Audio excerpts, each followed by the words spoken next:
முறையாக உன்னை நான் மன்னிச்சு விடுறேன். ஒழுங்கு மரியாதை நீ பார்த்து இந்த வேலையை அப்படியே அம்போன்னு விட்டுட்டு ஊரை பார்த்து ஓடி போயிடு.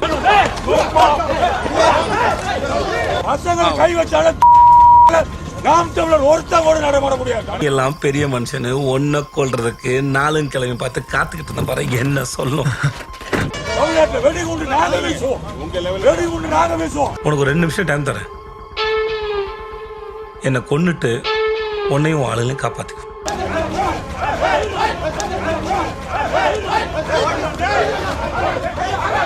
பெரிய மனுஷா நீ சொல்லு, நீங்க பண்ண தப்பா இல்லையா? தப்புதான் இல்லையா? காலித்தனத்தாலதான் சந்திக்கணும்னு நாம் தமிழர் நினைச்சானா சீமாறு நடமாறவே முடியாது.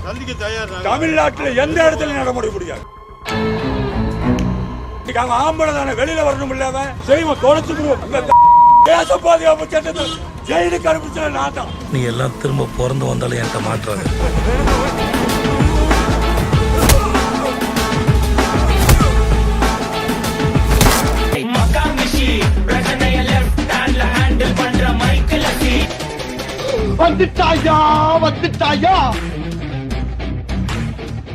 தன் கட்சி சார்ந்த ஒரு பெண்ணை அவரோட இச்சைக்கு வந்து மயங்கல அந்த பெண்மணி கேட்ட ஒரே கேள்வி சார், புரியுற மாதிரி சொல்லுங்க சார்.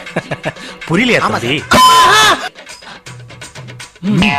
பெரியார் அன்னைக்கே சொன்னாரா, உனக்கு அரிப்பு ஏற்பட்டா உன் தாய் கிட்ட போடான்னு. தனக்கு ஏற்பட்ட அவமானத்திற்காக பெரியாரை முன்னிலைப்படுத்தி தற்போது வரை அசிங்கப்படுத்தி கொண்டிருக்க இவன் தானே அவன் பாருங்க. அவனே தாண்டி இவன். என்ன அவனோட சுவாச காத்து கூட நம்ம மேல விழப்படாது. ஆத்துக்கு போய் தலை முழுகலாம். வாங்கோ பாவி சண்டாளா காமாந்தகாரா எல்லாம் உருப்படுவானா? ஈழத்தமிழ மக்களுக்கு ஆதரவாக இருந்த பெரியார்வாதிகள், பெரியார் அமைப்பை சார்ந்தவர்கள், திராவிட அமைப்பை சார்ந்தவர்கள் இவங்க செஞ்ச பாவம் என்ன? தலைவர்கள் எந்த தப்பு பண்ணலங்க. தலைவர்களுக்கு பிறகு வந்த தொண்டர்கள் இந்த நாய்க்கு திராவிட மடைகளில் பேச வாய்ப்பு கொடுத்ததுதான் தப்பு. பிரபாகரனுக்கு துணையாக இருந்தவங்க, போர்க்களத்துக்கு உதவி செஞ்சவங்க, பல வருடங்கள் சிறையில இருந்தவங்க, தன் குடும்பத்திலிருந்து தன்னை அர்ப்பணித்தவங்க, தன்னை முழுக்க முழுக்க தியாகம் பண்ணவங்க, ஒண்ணுமே இல்லாம டோகாம வந்தவனா சீமான்.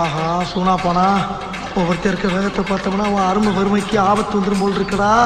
பெரியாருடைய கோட்பாடு, பெரியாருடைய கருத்து, பெரியாருடைய சித்தாந்தம், பெரியாருடைய வீரம் அதெல்லாம் ஏற்றுக்கொண்டவங்க தான் பிரபாகரனை ஏற்றுக்கொண்டான். விடு மச்சான், உனக்கு நேரமே சரியில்லடா. நேரெல்லாம் நல்லாதான் இருக்குது, சேர்க்க சரியில்லடா. அப்படிப்பட்டவங்களை அசிங்கப்படுத்துறான். ஆனா ஒட்டுமொத்த ஈழ மக்கள் நீங்க அமைதியா வேடிக்கை பாக்குறீங்க. எங்களுக்கு தேவையா? எங்கள் பெரியாரை அவமானப்படுத்துறோமா? எதற்காக? உங்களுக்கு உதவுனதுக்காக, உங்களுக்கு ஆதரவா இருந்ததுக்காக. ஏண்டா ராஸ்கல் ஆடி வாங்கமா? அட அதிகப்படுத்துறீங்கடா. ஏய் அலப்படா வாயில கைவி. ஊர் வர வரைக்கும் வரல எடுக்க கூடாது ராஸ்கல். ஏங்க ஈழத்துல இருக்கிறவங்க நீங்கலாம் உயிரை பணைய வச்சு உயிரை விட்டீங்கன்னா ஒரு அர்த்தம் பொருள் இருக்குங்க. நீங்க தொப்புள் கூடி உறவை நினைத்து கொண்டு நாங்க எங்க கஷ்டப்படுறோங்க. இந்தாங்க மாமி, கோச்சுக்காதீங்க, தொடச்சுக்கோங்க. இந்தாங்க. திராவிட அமைப்பு சேர்ந்த 20 பேருக்கு மேலாக டீ குடிச்சிருக்காங்க, உங்களுக்காக உயிரை விட்டுருக்காங்க. கை வச்சிட்டீங்களா? உன்னை கொலை பண்ணாம விட மாட்டேன். நிறுத்துங்க. அவனை நிறுத்த சொல், நான் நிறுத்துகிறேன். ஆமா ஏனையா விட்டு விட்டீர்கள்? நான் எங்கடா விட்டேன்? இனிமேல் நான் விட போறேன். உங்களுக்கு என்ன, நீங்க எல்லாரும் இப்ப வெளிநாட்டுல இருக்கிறீங்க, நீங்க நிம்மதியா இருங்க, எல்லாம் முடிஞ்சு போச்சு. அதனால என்ன பண்றீங்க? சுயநலவாதியா வாழ்றீங்க. உங்களை பாதுகாத்தவங்க, உங்களுக்காக தியாகம் பண்ணவங்க நாங்க இங்க சாவுறோம். நாங்க வந்து இத பொறுக்கி நாட்டு பேச்சுவாங்க நாங்க இருக்கிறோம். உனக்கு வேணும்டா, உனக்கு இது வேணும் இன்னும் வேணும். உன் புத்திய செருப்பாலையே அடிக்கணும்டா. நாளைக்கு உங்களுக்கு உதவுறதுக்கு யாரும் வர மாட்டாங்க. இனிமே உங்களுக்கு யாரும் குரல் தர மாட்டாங்க. கொடுத்தவங்க எல்லாம் போதும். பெரியார் யாரு, எவ்வளவு பேர் ஆளுமை, இந்துத்துவவாதிகள் எவ்வளவு முயற்சி பண்ணாங்க, ஒன்னும் கிழிக்க முடியல. பிரபாகரன் பேரை பயன்படுத்தி கொண்டு ஒருத்தர் பேசுகிறான், அதனால அமைதியா இருக்கிறோம். விட்டு போறல விட்டு போனால் போகட்டும் போ. இதே வேற எவனா பேசுறா செருப்பு கிட்ட அடிச்சிருப்பாங்க. ஆனா நீங்க சூடு சொரணம் எதுவுமே இல்லாம மரமண்டையா அமைதியா இருக்கிறீங்க. இப்ப தெரிஞ்சுக்கிட்டே அவனை பத்தி. கரடிய காரி துப்புன அரசண்டாவன், கரடிய காரி துப்புன அரசண்டாவன்.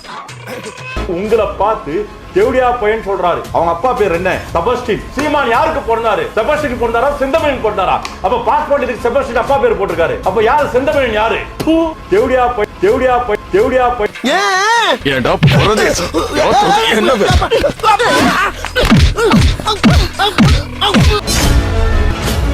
கனிமொழி பத்தி பேசாரு, திராவிட குடும்பத்தை பத்தி பேசாரு. இன்னைக்கு சீமான் வீட்டுல என்ன நடக்குது? என்ன நடக்குது? ரொம்ப பாவமா இருக்கே நீ. ஒரு டிரைவரா இருந்தவன் சீமான் வீட்டுல, அந்த டிரைவருக்கு கையில் வெடி வந்துட்டு பல லட்சத்துல ஒரு நிறுவனம் ஆரம்பிச்சிருக்காங்க. வாயை கொடுத்து வாயில உன்னோட ஊர் வச்சிடக்கூடாதா சாமி? அந்த நிறுவனம் லாஸ் ஆயிடுச்சு, மறுபடியும் பணம் கொடுத்து உருவாக்கி இருக்காங்க. அவன் இன்னைக்கு கைவெளி கூட டான்ஸ் ஆடி இருக்கிறான். இதுவும் சீமானுக்கு தெரியல. முட்டாள் முட்டாள் முட்டாள் ஊரெல்லாம் சுத்தி இருக்கிறான். அப்படியே இந்த கைத்தை கழுத்துல மாட்டிக்கிட்டு எங்காவது புளிய மரம் இருந்தா போய் தொங்கு, இந்த ஊரே சேஃப்டி ஆகிடும். அறிவு கெட்ட நாயே. ஊரெல்லாம் மற்ற குடும்பத்தை பத்தி பேசுறான். அங்க இங்க இவன் குடும்பமே நாரி நிக்குது. கொஞ்சம் புத்தி இல்லை இவனுக்கு. இவனை கூட சேர்த்து சிரிச்சு இழிச்சு நிக்கிறான். ஒரு டிரைவருக்கு போய் இத்தனை லட்சக்கணக்கில் பணம் கொடுப்பாங்களா யாராவது? துபாயில தேள் கொட்ட துருக்கியில நெறி கட்டின கதையா இருக்கு. இத என்னன்னு நோண்டி பாத்துறேன். இங்க சீமான ஒரு பெண்ணை கெடுத்து ஏமாத்திட்டான். டேய், நீ நல்லா இருக்க மாட்டடா, நல்லாவே இருக்க மாட்டடா. நாசமா போனவன் 80 வயசுல என்ன காரியத்தை செஞ்சுட்டு சந்தோஷமா சிரிக்கிறான் பாரு. இந்த இடுமாவன கார்த்திக் ஒரு பொண்ணை வந்து கெடுத்து அது ஏமாத்திட்டான். எலி ஏண்டா அம்மனத்தோட ஓடுதுன்னா இப்பதான் புரியுது. சாட்டை துருமுருகன் முத்துக்குமாருடைய மனைவி 3 மாசம் பிரெக்னன்ட். அந்த கருவை கழிச்சிட்டு அந்த பொண்ணை கட்டிக்கிட்டு சொத்த ஆட்ட போட்டுக்கிட்டான். பாருங்க சார், நாட்டுல மொல்ல மாறி முடிச்சவைக்கு கேப் மாறி பிட் பாக்கெட் சந்தல திருடவன் பொந்தல திருடவன் எல்லாம் தலைவன் ஆயிட்டா இந்த நாடு உருப்படுமா சார்? நல்ல குடும்பத்துல போனவங்க யாராவது அந்த கட்சியில் இருக்க முடியுமா? எல்லாம் பொறுக்கி நாதாரி நாய்களா இருக்கிறாங்க. இது கட்சியா? இது விபச்சாரி விடுதியா இருக்குது. செம்ம பிகரா இருக்குடா. இது பக்கா கலீஜ். இது அந்த கட்சி சார்ந்த பொண்ணுங்க எல்லாம் அமைதியா இருக்கிறாங்க. தயவுசெய்து உங்களை நீங்க காப்பாத்திக்க. இந்த மாதிரி பல நாய்களை பார்த்துட்டாங்க பெரியார் அமைப்பு சார்ந்தவங்க. உங்கள்ட்ட ஒரு பிரதிநிதியா ஒருத்தர் உருவாக்குங்க. நீங்க சொல்லக்கூடிய கருத்து தான் அது உண்மையான கருத்தா இருக்கணும், ஈழத்து மக்களுடைய கருத்தா இருக்கணும். உங்க போர்க்களத்தை பத்தியும் உங்க தலைவனை பத்தி யாரும் அவதூறா பேசக்கூடாது. அதற்கு கண்டனம் தெரிவிங்க. நான் சொல்றேன், நீங்க சொல்ல வேண்டியதெல்லாம் நான் சொல்றேன். மக்கள்கிட்ட சொல்லுங்க. இவன் வேற என்னை ரொம்ப டார்ச்சர் பண்றான்டா. ஏண்டா உங்களை தட்டிக்க ஆளே கிடையாதா? இல்லங்க. சரி நான் உனக்கு வேலை போட்டு தரேன். உனக்கு மாடு மேய்க்க தெரியுமா? காளியம்மாளை சீமான் தொடர்ந்து ஓரங்கட்டி வருவதால் அப்செட்டில் இருக்கும் காளியம்மாள் கட்சி நிகழ்ச்சிகளில் கூட தலை காட்டுவதை நிறுத்திவிட்டார். என்ன ஹீரோ சார், பூப்பு மாதிரி சவுண்ட் எல்லாம் கொடுத்துட்டு குஞ்சு போச்ச கோயில் மாதிரி ஆயிட்டீங்க. இது சரிப்பட்டு வராது என விஜய் பக்கம் சாய்வதற்கான வேலைகள் நடந்து வருவதாக கூறப்படுகிறது. ரொம்ப பயங்கரமான ஆளா இருப்பாரோ. நாம் தமிழர் கட்சியின் முக்கிய பெண் ஆளுமைகளில் ஒருவர் காளியம்மாள். அது ஒரு சப்பானி, நீ ஒரு சாவுகிறாக்கி. அவர் மேடைகளில் பேசினாலும் நிகழ்ச்சிகளில் பங்கேற்றாலும் தேர்தல் பிரச்சாரங்களாக இருந்தாலும் தனக்கென ஒரு தனி பாணியை கொண்டிருப்பவர். ஆனால் காளியம்மாளை சீமான் ஒரு பொருட்டாகவே மதிக்கவில்லை என்றும் சில மாதங்களாகவே அவரை ஓரங்கட்டி வைப்பதாகவும் விமர்சனம் வலம் வருகிறது. காளியம்மாளும் கட்சி நிகழ்ச்சிகளில் தலை காட்டாமல் ஒதுங்கியே இருக்கிறார். பாவி, ஆளை பார்த்தா டம்மி பீஸா இருக்க, பயங்கரமான ஆளா இருக்கேடா. கடந்த நவம்பர் மாதம் நாம் தமிழர் கட்சி சார்பில் நடந்த நிகழ்ச்சியில் பேசிய காளியம்மாள் சீமான் பிரபாகரனை சந்தித்தது 10 நிமிடங்கள் தான் என்று பேசினார். அங்க போய் ஷூட்டிங் மட்டும் எடுத்துட்டு திரும்பி வந்திருந்தாங்க அப்படின்னா உண்மையிலேயே இத்தனை பேருக்கான ஒரு தமிழ் தேசிய தலைவராக இவர் நமக்குள்ள புகுத்தப்பட்டிருக்க மாட்டார். நீ மறக்கலாம், ஆனா நான் மறக்க மாட்டேன். அடி பாவி, இந்த மங்கையர்க்கரசியை மறக்க முடியுமா? உன்னையெல்லாம் அடிக்கவே இல்ல, அலற. அங்க போய் ஒரு 10 நிமிட பேச்சு இவ்வளவு பெரிய மாற்றத்திற்கு காரணமாகி அவருடைய அரசியலை நிலைபெற செய்வதற்கான ஒரு மைய புள்ளியாக இருந்தது. முதல்ல அந்த கழுவி தலையில கல்ல தூக்கி போட்டு கொல்லணும். ஆனால் அவருடைய கனவு என்பது இன்னும் நிலைபெறாமலே இருக்கிறது. மனுஷனுடைய வாழ்க்கையில எதுவும் நிரந்தரம் இல்லை. இன்னைக்கு சத்தா நாளைக்கு பால.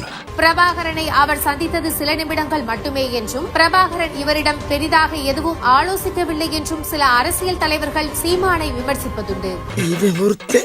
அமுக்கிற இடத்திலேயே அமுக்கி கைய கலட்டிடுவான் போல். காளியம்மாளும் இதை சொன்னதும் கடுப்பான சீமான் மேடையிலேயே வைத்து எல்லாரும் 8 நிமிடங்கள் என சொல்வார்கள், காளியம்மாள் 10 நிமிடங்கள் என சொல்லி இருக்கிறார் என அதிருப்தியை காட்டும் வகையில் பேசினார். இந்த மூடன் அன்றைக்கும் அப்படித்தான் சொன்னான். அதை நான் நம்பவில்லை, இன்றும் நம்பவில்லை.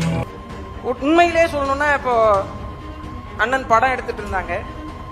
ஒருவேளை படம் எடுக்க மட்டும் போய் அங்க போய் ஷூட்டிங் மட்டும் எடுத்துட்டு திரும்பி வந்திருந்தாங்க அப்படின்னா தைரியமா சொல்ல பாருங்க, பயப்படாதா. உண்மையிலேயே இத்தனை பேருக்கான ஒரு தமிழ் தேசிய தலைவராக இவர் நமக்குள்ள புகுத்தப்பட்டிருக்க மாட்டார். அங்க போய் ஒரு 10 நிமிட பேச்சு இவ்வளவு பெரிய மாற்றத்திற்கு காரணமாகி அவருடைய அரசியலை நிலைபெற செய்வதற்கான ஒரு மையப்புள்ளியாக இருந்தது. பார்த்தாலே தெரிகிறது. தெரிகிறதா? பேசிய தங்கை கூட சொல்றாங்க, நான் படம் எடுக்கத்தான் போனேன்னு எல்லாரும் ரசிச்சிருக்காங்க. படம் எடுக்க போனவர்கள் வேற, அந்த படம் எடுக்கிற குழுவினரை பயன்படுத்தி கொண்டு என்னை அழைத்து கொண்டு போனது வேற. டேய் ஸ்பீடு, உனக்கு என்னடா போற ராசா மாதிரி இருக்கடா, நிச்சயமா நீ கோடி கோடியா திருடுவடா. படம் அவர்கள் எடுத்தார்கள், அந்த விழாவை தொடக்கி வைத்தேன் நான் இங்கிருந்து ஒரு திரைப்பட இயக்குனருங்கிற முறையில். படம் நான் எடுக்கல, மற்றவர்களெல்லாம் 8 நிமிடம் தான் பேசிக் கொண்டிருந்தார்கள். தங்கை 10 நிமிடம் கூட 2 நிமிடம் சேர்த்து சொல்லி இருக்கிறார்கள். புடிக்கலனா மூஞ்சி மேல சொல்றீ, மூஞ்சி மேல. என்ன நடந்ததுன்னு எனக்கும் என் தலைவனுக்கும் தெரியும், பக்கத்தில் இங்க இருக்கிற பல போராளிகளுக்கு தெரியும். அவர்கள் சொல்ல முடியாத நிலையில் இருப்பதால் எல்லோரும் ஒன்றை சொல்லிக் கொண்டிருக்கிறார். இப்படியே பேசிட்டு இருந்தா உனக்கு பைத்தியம் தானா பிடிக்கும், பைத்தியம். 10 நிமிடம் பேசியவனைத்தான் சீமான்ட்ட சொல்லு, நம்பி விட்டு போறோம்னு சொல்லு, அவர்கிட்ட ஒப்படைக்கிறோம்னு சொல்லு, தொடர்ச்சியா முன்னெடுக்க சொல்லு, 10 நிமிஷம் பேசணுன்றதை விட்டு போவாங்கல்ல. ஐயே, இப்ப எதுக்கு வான்கோழி முட்டை போடுற மாதிரி வாய வச்சு நிறுகிற? Relax moms. அதேபோல் ஈரோடு கிழக்கு தொகுதி வேட்பாளர் சீதா லட்சுமியிடம் எடுக்கப்பட்ட வீடியோ ஒன்று சமூக வலைதளங்களில் வைரலாகி வருகிறது. அதில் காளியம்மாள் மாதிரியான முக்கிய முகங்கள் பிரச்சாரத்திற்கு ஏன் வரவில்லை என கேட்டதற்கு, சொல்லுப்பா என்ன பிரச்சனை உனக்கு? பிரச்சனையே நீதானடா. மீடியாவில் தான் அவங்க முக்கியமான முகம், ஆனால் களத்தில் அவரை விட கட்சிக்காக சிறப்பாக செயல்படுபவர்கள் நிறைய பேர் இருக்கிறார்கள் என சொல்லி ட்விஸ்ட் கொடுத்தார். ஆனாலும் உனக்கு இத்தனை ஆங்காரம் ஆகாது அம்மா, கர்வத்தை அடக்கிறதுக்கு ஒருத்தி வரத்தான் போறா, அன்னைக்கு எல்லாம் பொக்குன்னு புடுங்கிட்டு போகும். இப்படி காளியம்மாள் நாம் தமிழரில் இருந்து படிப்படியாக ஒதுங்கி வருவதை கட்சியினரின் பேச்சுகளே காட்டுகின்றன. சீன் சூப்பரா இருக்கு. காளியம்மாளை திமுக அதிமுக பக்கம் கொண்டு வருவதற்கான வேலைகளும் நடந்தன. ஆனால் இத்தனை நாட்களாக எதிர்ப்பு மனநிலையில் இருந்துவிட்டு அவர்களுடன் இணைந்தால் சரிவராது என்ற முடிவுக்கு காளியம்மாள் வந்ததாக கூறப்படுகிறது. ஐயோ, நான் அந்த விளையாட்டுக்கே வரலப்பா, நான் சொல்ல வந்ததே வேற. என்ன இப்பயாச்சும் நான் சொல்றதை கேட்டானே, அப்பாடா. விஜய் தரப்பிலிருந்தும் காளியம்மாளை தாவேகாவிற்கு கொண்டு வருவதற்கான பேச்சுவார்த்தை நடந்து வருவதாக சொல்கின்றனர். ஆனால் காளியம்மாள் நாம் தமிழர் கட்சியை விட்டு சென்றால் அது கட்சிக்கும் இழப்பாகவே இருக்கும் என்பதே கட்சியினரின் வருத்தமாக இருக்கிறது. இந்த திமிரா பேசாம ஒழுங்கா ஓடி சொல்லிட்டு, இல்லனா எங்க கையால தான் உனக்கு சாக்காலம்.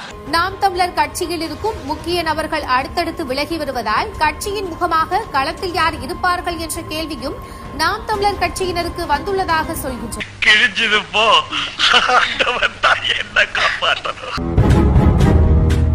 எப்படி இருந்தனா இப்படி ஆயிட்டேன், எப்படி இருந்தனா இப்படி ஆயிட்டேன். This is what I want. Take okay. Crazy burger. எப்படி இருந்தனா இப்படி ஆயிட்டேன், எப்படி இருந்தனா இப்படி ஆயிட்டேன். ஏய் ஆப்பிள் ஜூஸ் குடா. இந்த வீடியோ உங்களுக்கு பிடிச்சிருந்தா கண்டிப்பா லைக் பண்ண மறக்காதீங்க. அப்படியே உங்க நண்பர்களுக்கும் ஷேர் பண்ணுங்க. நீங்க பண்ற ஒவ்வொரு லைக்கும் தான் இந்த வீடியோவை மற்ற நண்பர்களுக்கும் கொண்டு போய் சேர்க்கும். மறக்காம சப்ஸ்கிரைப் பண்ணுங்க. உங்க கருத்துக்களையும் கமெண்ட் பாக்ஸ்ல பதிவு பண்ணுங்க.